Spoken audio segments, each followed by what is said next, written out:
Today, we're diving into a book that wasn't just a bestseller, it was a full-blown cultural phenomenon. We're talking about The Sorrows of Young Werther. So let's set the scene. The year is 1774. Europe is buzzing, right on the edge of some massive changes. The big idea of the day is the Enlightenment, all about logic, reason, cold hard facts. But that whole way of thinking, it's about to get a serious shakeup. And where does the shakeup come from? A novel, believe it or not, written by Johann Wolfgang von Goethe. It's told through a series of super intense personal letters from the main character, and it just explodes. It becomes an instant sensation. People weren't just reading this book, they were living it. And that's what's so wild, right? It leads us to the big question for today. This book was so influential that it actually started a trend called Werther fever. You had young men all over Europe suddenly dressing up in a blue coat and a yellow waistcoat, exactly like the tragic hero of the story. So what was it about this novel that grabbed a whole generation? Okay, so to really get why this book caused such a stir, this fever, we've got to understand the world it landed in. Because this wasn't just some book. It was a cultural bombshell. This novel pretty much launched a whole literary movement called Sturm und Drang, which translates to storm and stress. And honestly, that name is perfect. Think of it as a total rebellion against all that cool, calm Enlightenment logic. These guys, who are basically the early romantics, were saying, nope, real life isn't about reason. It's about feeling, raw, intense, personal emotion. And Werther, he was the absolute poster child for the whole thing. And at the heart of this story is one single, overwhelming emotion: love. But not just any love. We're talking an impossible, all-consuming kind of passion. So let's meet our guy, Werther. He's a young artist, and he's just looking for a bit of peace and quiet. Spoiler alert, he does not find it. At the start, though, everything is perfect. Werther heads out to the countryside, and he's totally content. He's loving the simple life, feeling this deep connection with nature. You can just picture him, right? Sketching, reading, just soaking it all in. He's found his bliss.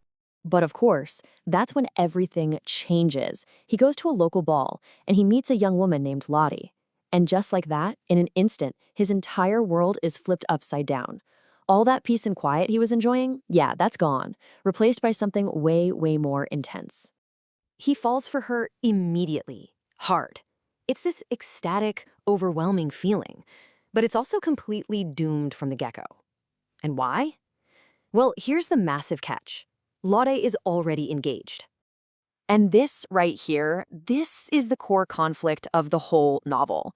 But it's so much more than just a simple love triangle.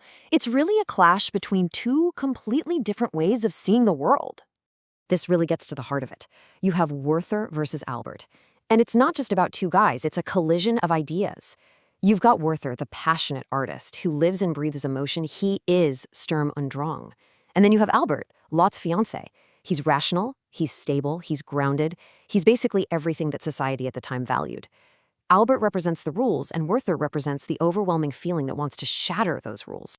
So, as you can imagine, this whole situation sends Werther into a total emotional tailspin. His obsession with Lot just takes over his life. He's constantly swinging from one extreme to the other, from just pure ecstatic joy when he's with her, to the absolute depths of despair when he remembers he can't have her. For him, there's just no in-between. And, a situation like that, it's just not sustainable. Something's got to give. Werther knows he can't keep living like this, so he tries to get away. But that just ends up making everything so much worse. So what does he do? He tries to run away from his feelings. He takes a job at a court, thinking a change of scenery will help. Big mistake. It's a total disaster. He hates it. He finds high society to be cold, shallow, and just full of red tape.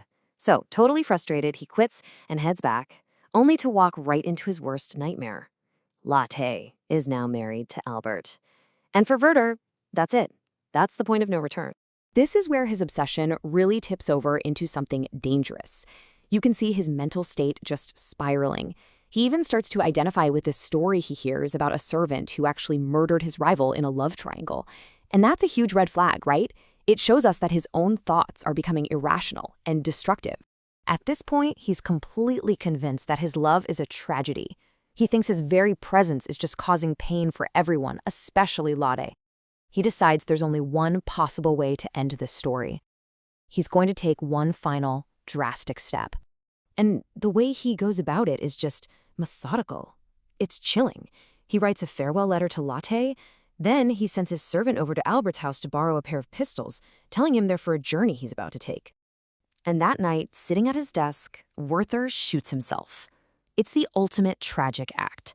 It's like he's saying his feelings are just too big, too powerful for this world. But the tragedy doesn't even end there. The shot isn't fatal right away. He actually suffers for 12 long, agonizing hours before he finally dies. It's just a brutal, awful end to a life that was completely consumed by passion he couldn't control. So, after all that, what are we supposed to take away from this story? Well, on one hand, it's definitely a warning, right? About what can happen when passion becomes totally self-absorbed and out of control. But it's also a major critique of the society of the time, a society that didn't have much room for individual feelings. At its core, it's really about that classic, tragic fight between who we are on the inside and what the world on the outside demands of us. And that leaves us with this huge question, one that's kept people talking about this book for more than 2 centuries. It forces us to ask ourselves, is that kind of unbridled, overwhelming passion a beautiful, tragic force of nature? Or is it just plain and simple self-destruction? The book? Well, it doesn't give you any easy answers.